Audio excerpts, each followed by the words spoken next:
Hello, hello again. Sifu Sylvain Chamberlain with you here. We're about to discuss the third part, or third video, on the closing sutra of the Threefold Lotus Sutra. I think we'll finish today. Um, really important part of this closing.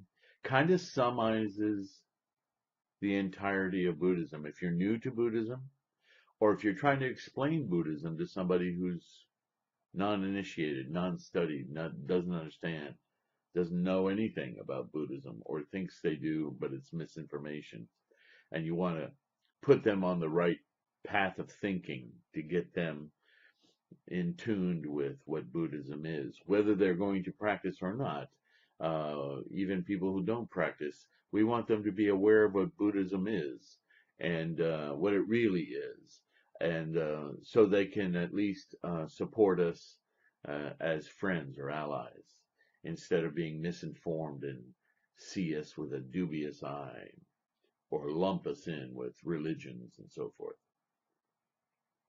So before I start, let's do Sancho. Starting off well. Nam myoho renge kyo. Nam myoho renge kyo. Nam myoho renge kyo. Thank you very much. So, I was rereading this morning in preparation and discussed some things with someone else I know here, a practitioner. There's a tremendous amount of information in this final chapter. And sorry, I'm not trying to be rude. It's just that, oops, wrong book. I'll be right back.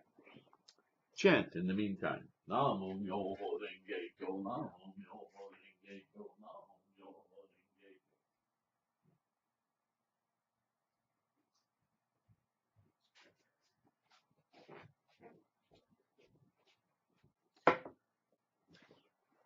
kyo. All right, see if I can edit that out. So, there's a lot about reflection here. And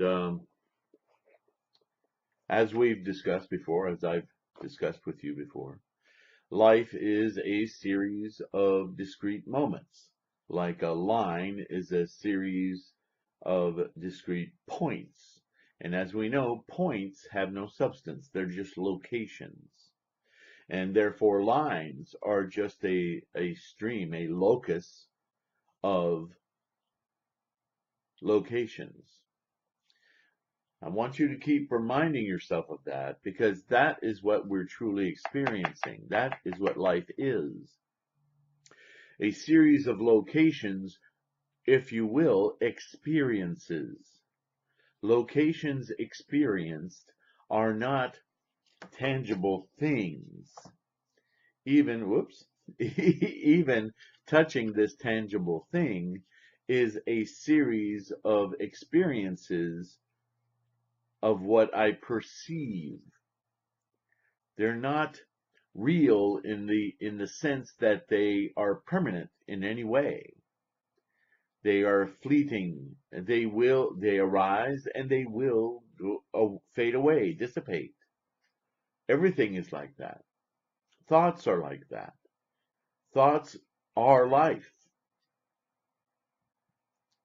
So, when we talk about reflection in Buddhism, we talk about this this hanging on, this attachment, this craving, there are a lot of different words used for it, but there's this transference of experience from one moment to the next. We call it memory. And we assign all sorts of different levels and words of importance to it. But The fact of the matter is, as you reflect upon it, you will come to the conclusion that all of this fetish of memory that we have is non-extant. It no longer exists. It only persists because of our attachment to it, because of our constant reinstantiation of it. And you know your memories change over time. Why is that? Because every time we reinstantiate it in every moment, we do so with a new filter of that moment. So over time, our memories either fade away to nothing or change or become something completely other, abstract. They're only feeding our attachment and our desire to hang on to and make things permanent. They simply are not. But in Buddhism, we can use these kind of devices. These are skillful devices, skillful means. So reflection in Buddhism is about using those memories, those attachments, to kind of look at the record we've made of the way we've navigated our karma. Have we completely succumbed to our monkey mind, our karma, our energies, or have we risen above them and seen them for what they are? Impermanent, momentary experiences that we can observe with compassion, with laughter, with nothing too exorbitant, but appreciate the experience of life, and further to experience that experience of life as the opportunity to experience what we're now experiencing is this observational consciousness, the Buddha mind, detached, unaffected, awestruck by the amazing process of it all. This is Buddhism, folks. As simple as it is, the simplicity decries its complexity to understand. The only reason it's complex is because we're so inundated by our attachments, right? Without them, we wouldn't have a problem. We'd see it directly. That is why we practice daily. So here we go. After the extinction of the Buddha, if his disciples faithfully follow the Buddha's words and practice reflection, it should be known that they are doing the work of universal sage. In other words, this is our bodhisattva practice in order to realize our detachment. Those who do the work of the universal sage neither see evil characteristics nor experience retribution from evil actions. Why? There's no longer any fear. There's no longer any demon. There's no longer any uh, uh, golden chalice. All of that is the result of this attachment to things, to wanting permanence. So when you detach from it, all of those emotions, all of those uh, contortions of existence, of experience, they just disappear. They dissipate because they were never real to begin with. They were impositions we put on ourselves because of our desires, cravings, attachments. Okay, I really want you to see through the hyperbole here, because it's fundamentally important that we modern folk who can understand deeply the psychology of being human can see that this 2,600-year-old text was speaking to people who didn't have the capacities we do. We can see through this. We can get the meaning of Buddha's words much more readily, much more easily if we step out of the way, take our delusions out of the way.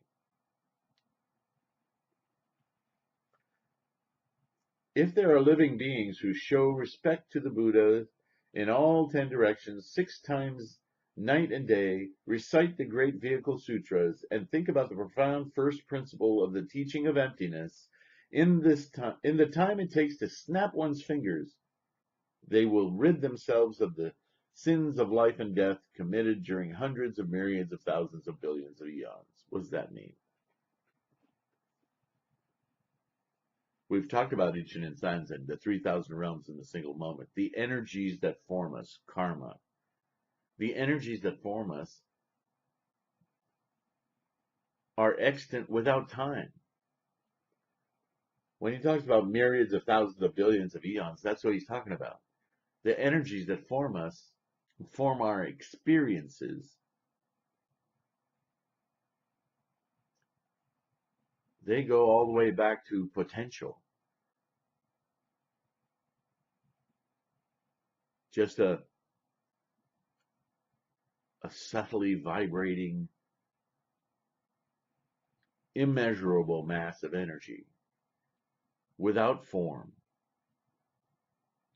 without instantiation, just twinkling.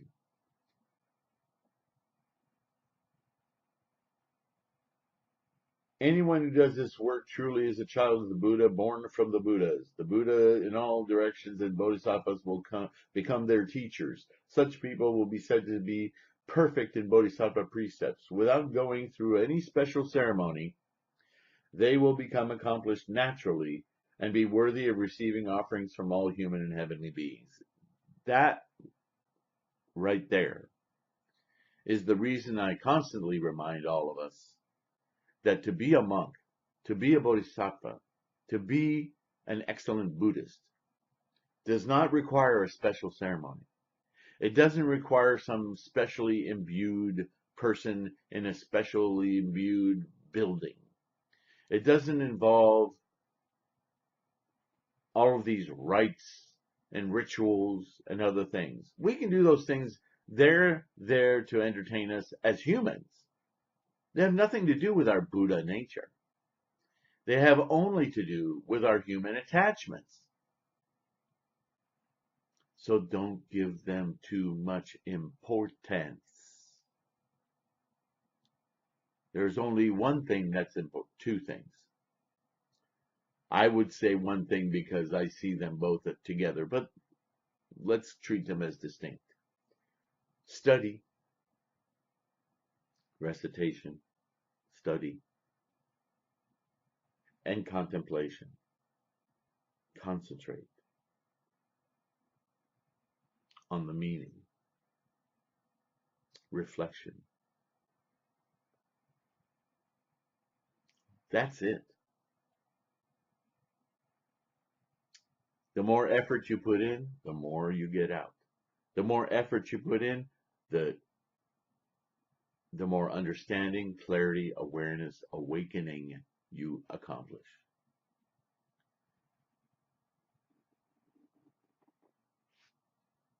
There's no magic formula. If followers then want to perfect themselves in bodhisattva precepts, they should live in an open, quiet place and, putting their palms together, show respect to the Buddhas in all directions, reflect on their misinterpretations, their errors, their memories, right? And confess their own errors. In other words, realize your own influences from your own karma. After this, in a calm place, they should speak to the Buddhas in all directions in this way. The Buddhas, the world-honored ones, are always alive in this world because of hindrances due to my actions in the past. Even though I have complete confidence in the expansive teachings, I cannot clearly see Buddha. This is when you're practicing and you're trying to achieve your own Buddha awakening, but your monkey mind, it's hard to let go of the monkey. It's always there. It's constantly there. You're not going to kill it off, but you're going to remove your attachment from it. You're going to let it, you're going to take over driving, navigating, piloting the ship of your life. Now I take refuge in the Buddhas. I know Buddha awareness is there, always has been there, is mine to reveal. I take refuge in that. Shakyamuni Buddha, truly enlightened, world-honored one, I beg you to just be my teacher. Manjushri, great compassionate one, I beg you to use your wisdom to instruct me in the pure teachings of Bodhisattvas. Maitreya Bodhisattva, son of superior and great kindness. Son spelled with a U. Out of sympathy for me, you should listen to my plea to receive the teaching of Bodhisattvas. Don't like that translation much. It sounds a little too much like prayer. You're not going to receive Buddhahood from somewhere, something, someone else. It's all yours. So this is a conversation to the self. This is a conversation to the monkey mind. Maitreya Bodhisattva, Buddhas in all directions, reveal yourselves and testify for me. Great Bodhisattvas, superior and great leaders, since we extol your names, protect all living beings, help and protect us. Today I have received and embraced the sutras of the expansive teachings, even if I should lose my life, fall into purgatory, and suffer endlessly. I would never harm or slander the true Dharma of the Buddhas. Therefore, Shakyamuni Buddha, for this reason and the power of this blessing, be my teacher now. Manjushri, be my educator. Maitreya of the world to come, I beg you to instruct me in the Dharma. Buddhas in all directions, I beg you to teach me true wisdom. Bodhisattvas of great virtue, I beg you to be my companions. Due to the profound and mysterious meaning of the great vehicle sutras, I now take refuge in the Buddha, take refuge in the Dharma, take refuge in the monastic community or Sangha. This should be said 3 times. Having taken refuge in the 3 treasures, one should next vow to receive the 6 kinds of teachings. Having received the 6 kinds of teachings, one should then diligently observe noble practices without obstruction, and aspiring to save all living beings, receive the 8 kinds of teaching. Having made such a vow in an open, quiet place, one should burn rare incense, spread flowers, make offerings to all the Buddhas, Bodhisattvas, and Sutras of the great vehicle, the expansive teaching, and should say, today I have aspired to awakening. May the blessings from this save all the living. Having said this, followers should once again bow their heads before all the Buddhas and Bodhisattvas and think of the meaning of the expansive teaching. For a day or for 3 weeks, whether a monastic or a lay person, they will not need a teacher, nor need to resort to a master, nor need a special ritual. There it is again. Due to the power of receiving and embracing, reading and reciting the great vehicle sutras, and because of universal sage Bodhisattva's work of helping others, one can become the eyes of the true Dharma of the Buddhas in all directions. And with this Dharma,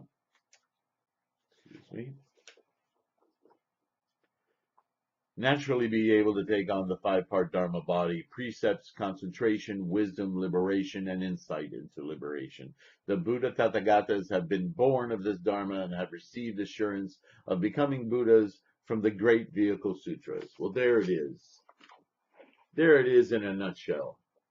This is what I keep telling you. You want to achieve your Buddha wisdom? It's going to require tremendous internal focus. Watch your mind at work. Watch the monkey mind. Watch the way your memories form your present. Watch the way you've behaved and responded to the monkeys rather than your enlightenment.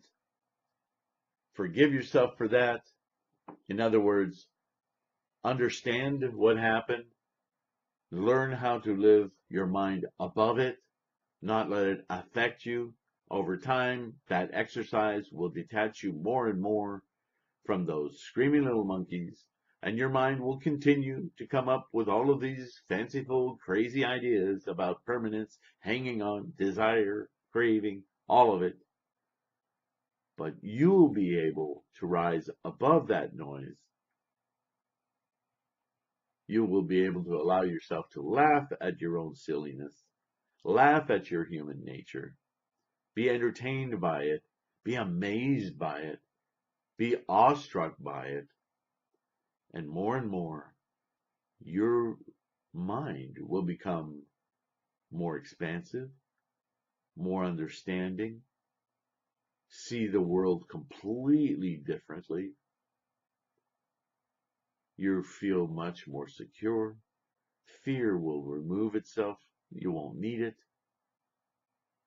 And eventually, you'll just feel your life will be lived more and more in awe.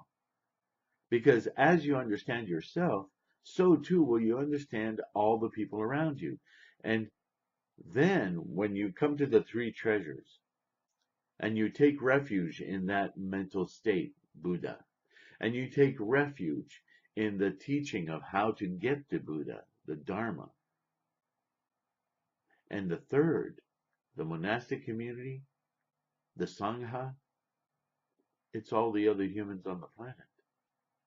You are, in effect, practicing this exercise of getting to your higher mind state within the greater population of planet Earth. You have almost 8 billion living beings you are a part of intimately by your understanding the energy of your life passing through the exact same thing they are. Your observation of them, your example of your behavior changing and how you are around them, whether or not you teach them, you are teaching them simply by your own experience. Of course, the more effort you make in that regard, the faster you will gain insight, you will gain detachment, and you will affect a greater number of the Sangha. This is the formula. Don't need a teacher in strictly. You don't need to follow anyone but your own insight. The teachings are your teacher. Your concentration is your teacher. That's your bodhisattva. That's bodhisattva superior practices. That's bodhisattva universal sage. That's bodhisattva universal virtue, whatever you want to call it. That's that aspect of you that we still need to label because we're still humans, and that's the way we identify things is with labels. And at some point, labels will also be meaningless. So as you've already read, the Dharma is empty. The Buddha is empty. Everything is empty. So even though you take refuge in the Buddha, the Dharma, and the Sangha, they're all empty.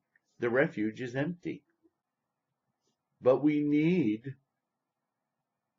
to keep ourselves motivated because we are in samsara. We are in this conditioned space with our karma, our tendencies, our energy, our momentum. And so to experience our true Buddha nature, to be removed from that momentum and observe it rather than be swept away by it, the irony is we need to be in it in order to distinguish it from it. So the duality in the final analysis is our ticket out. It's our ticket to Buddhism, to Buddhahood, to Buddha wisdom. And when we, like Shakyamuni, become extinct, have no longer this conditioned karmic consciousness, and we expire, then there will be no need to observe.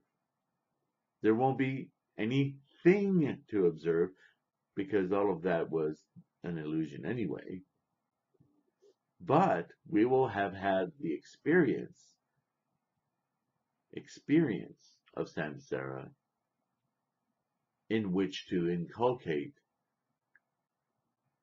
the amazing nature of the process of life as it manifests and dissipates throughout potential. How incredibly precious and rare it is to get this glimpse.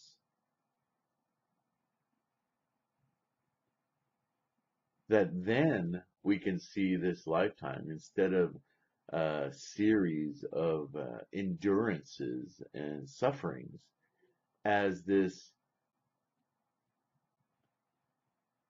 very rare and therefore precious opportunity to experience this life, this samsara, this condition as a very eye-opening and beautiful thing. Beautiful beyond measure. Beautiful like the descriptions of hyperbole here, of gold trumpeting trees and jewels. And how do we ascribe value to experience?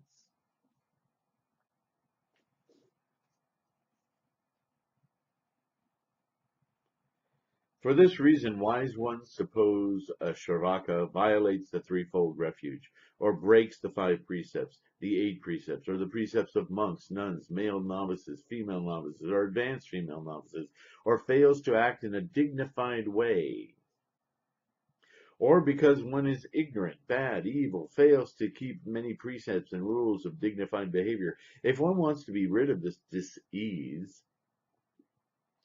and return to being a monk and fulfilling the dharma of mendicants, one should diligently read the sutras of the expansive teaching, think about the profound first principle of the teaching of emptiness, and bring this wisdom about emptiness into one's heart and mind.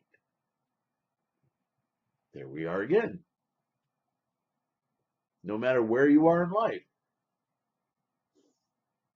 I know many Buddhists, including myself, that got very enthusiastic for the first year, 2 years, some month, and then, for whatever reason, slipped away. I always kept the practice going, but my determination waned until enough experience came along and I experienced what I needed to in order to reinvest myself in this effort, because it is an effort and there is a payoff. And some people aren't ready to observe that, and it's very difficult for some. But you can always get back to it. How? Study. It's all on you. There's nobody else who's going to confer this on you. No amount of praying for somebody to help you is going to work. Ultimately, any prayer or meditation is about your own mental development. This isn't arrogance. It's just plain fact. Who grows old in your body? Other people don't come up and put age into you. You do that. It's the way the process works.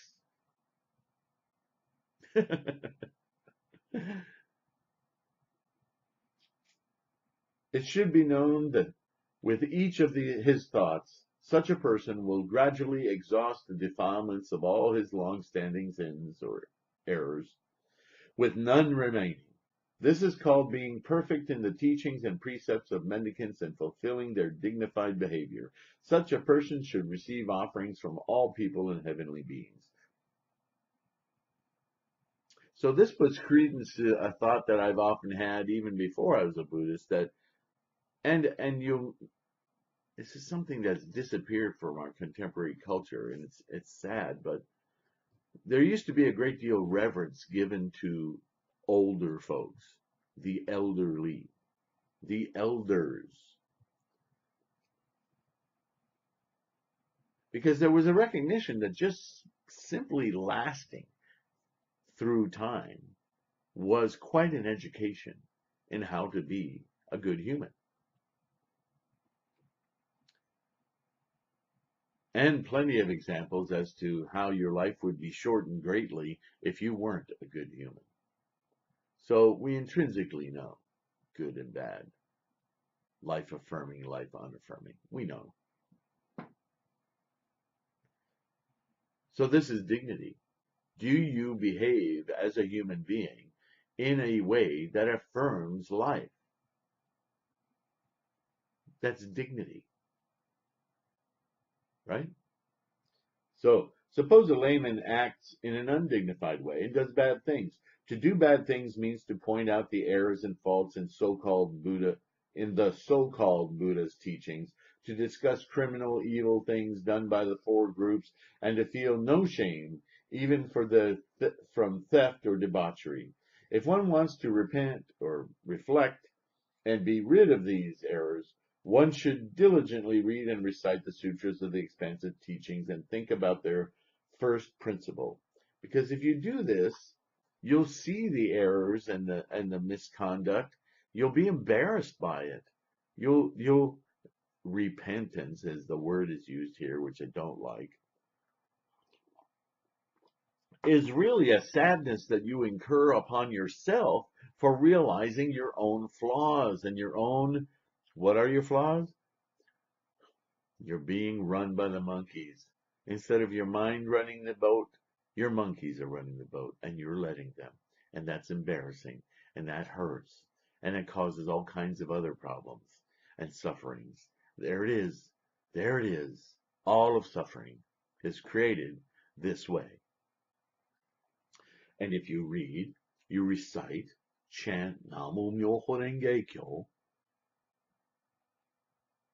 this realization will just come to you because it's already there. You're taking a squeegee to a muddy window. Yeah.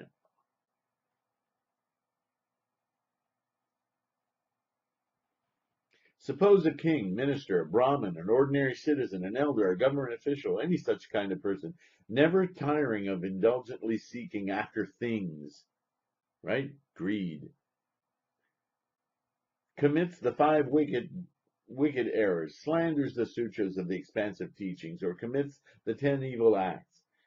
The retribution for these great evils will make them fall into evil paths faster than the sudden appearance of a rainstorm.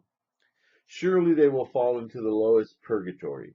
If they want to rid themselves of these hindrances due to actions in their past and destroy them, they should experience shame and repent for all their sins. What is repentance? It's reflection. One day, I truly desire. I don't know. I hope he survives it.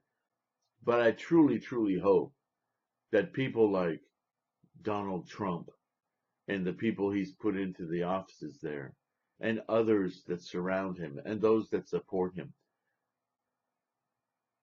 I say this with a very heavy heart. When the day comes, not if, when the day comes, that they truly reflect on their behavior,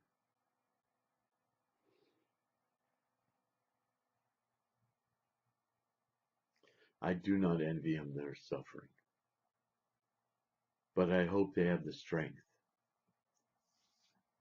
I really hope they have the strength to discover this teaching, to discover that they've been completely ruled by their monkey mind and that their happiness awaits. They too are part of the Buddha. Can we reach out to them? Will you be the one to connect with them? It only takes one connection to make them curious, to make them want to know what precious jewels you have that they have not yet amassed. What will attract them? Perhaps their greed will be the way in.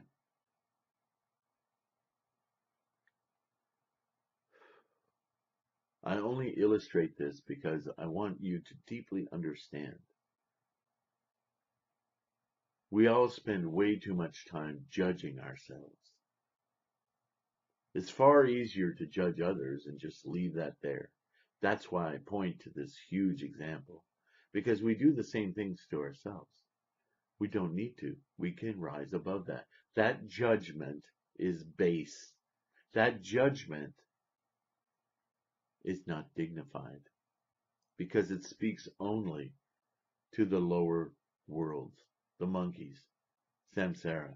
It doesn't speak to the tremendous potential we can experience while in samsara, which is the great gift, jewel, knowledge, dignity of life. The Buddha said, what is the teaching of reflection for kshatriyas and citizens? The teaching of reflection for kshatriyas and citizens is that they should always have proper minds and hearts, not slander the three treasures, not hinder monks, and not make trouble for those observing noble practices. Now, this is the core of, if you want to explain Buddhism, understand this. They should practice concentrating on the teachings of 6 thoughts. They should also support, make offerings to, and definitely honor those who embrace the great vehicle. And for those of you who are doing that for me, please, I thank you so much, beyond measure.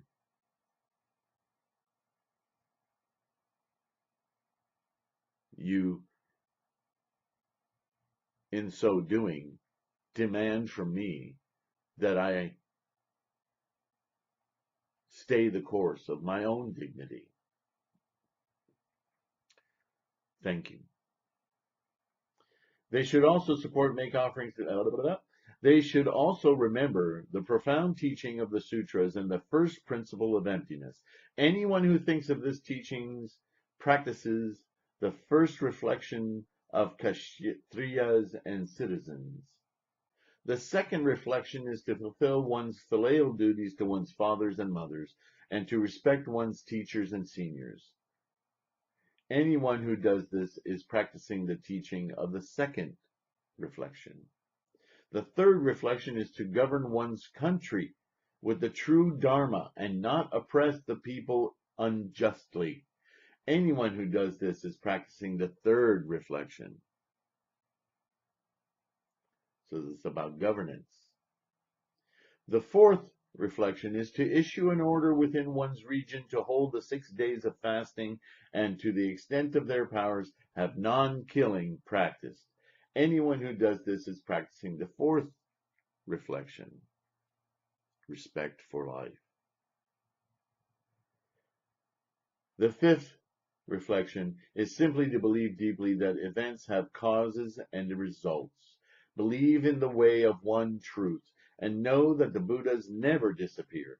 Anyone who does this is practicing the fifth reflection.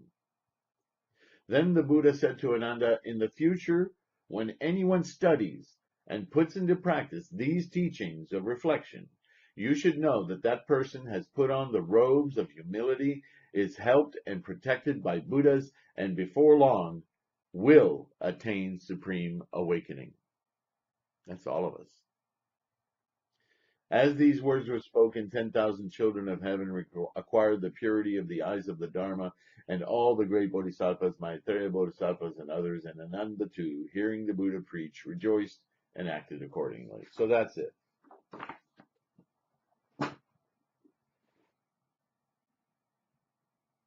Now you're a master, teacher, monk. Go forth and behave. Continue working on your own self-perception. With that perception, you don't even have to try. You will see others differently.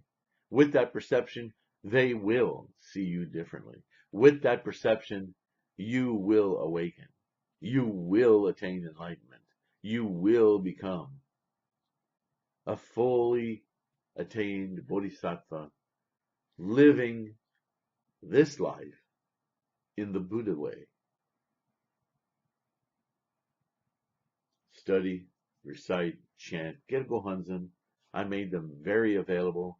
Again, they don't need to come from a special institution.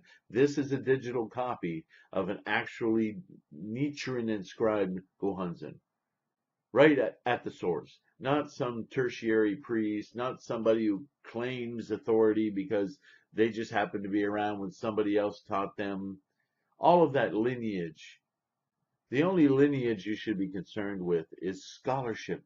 Scholarship about understanding the teachings, the great expansive teachings. All of the answers, all of the methods, all of the innumerable skillful means, they're all in there, waiting to be discovered by you in your specific way and your innumerable mind, incalculably amazed and intelligent and dignified, to discover in your own karmic stream detachment, observation, appreciation, compassion. It's all there. It's already there. By reading the teachings, by immersing yourself in them, by studying broadly, so you're not just narrowly awakened, but expansively awakened, your life will change. It will grow. It will calm. It will be amazing. And as a result, your vision will be amazing too, because you'll see with the Dharma eye, you'll hear with the Dharma ears, you'll think with the Dharma mind, you'll see the. Have you ever traveled? You just go to one other city for a couple of months and come back. Your life has changed forever. The world looks different. That's what the teachings provide you. This is what being a monk is about. It's about being a diligent student. This is the way to enlightenment. It doesn't require a special building. It doesn't require a lineage of people. They're sangha. They're others. Respect them. They're trying too, but they're human and they get caught up in labels and hierarchies and who can tell who what and who's right and who's wrong. There's only one person who's right and wrong, and that's you. And you know. And you'll know more the more you study and the more insight you gain.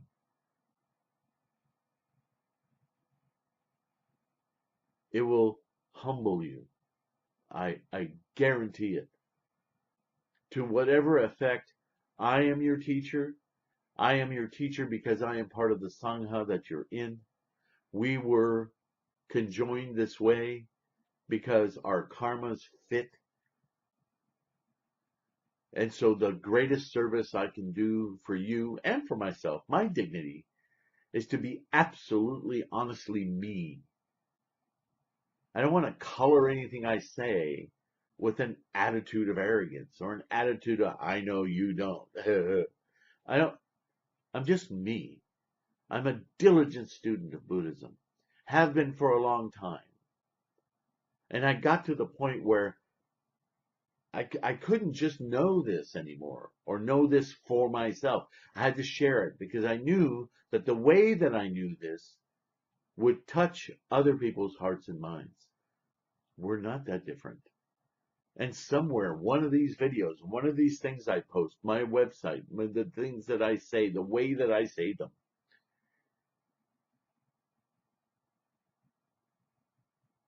this is my life's dignity.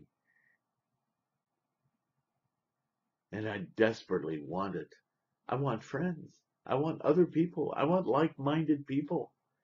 I want us all to be in our Buddha state, our Buddha mind, as much as possible. It's the only hope that we have to keep this samsaric opportunity alive. Because whether you notice it or not, the world is getting really, really dangerous. And unless we convince enough people of the dignity of life, there are those poised to simply annihilate it, just for the hilarious reason that they did it first. That's so beyond ridiculous. But that's the world we live in today. And I can't stop it from happening alone. I can't stop it happening with guns. I can't stop it happening by going and lighting myself on fire on the White House lawn. Those are all violent actions with no dignity. The only way I can do it is by talking to you. And hopefully you'll talk to others. And hopefully those others will find me. And they'll say, wow, I connected with this guy.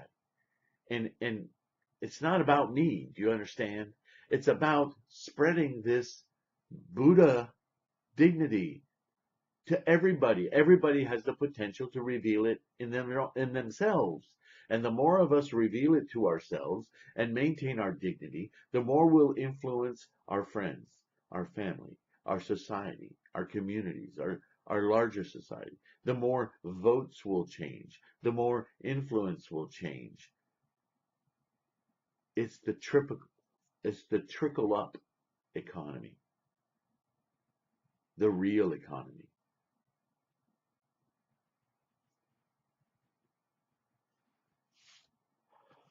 I say this with all sincerity, even though I know these words are spoken by many and they tend to turn rather plastic over time, but I truly, truly, deeply feel you, need you.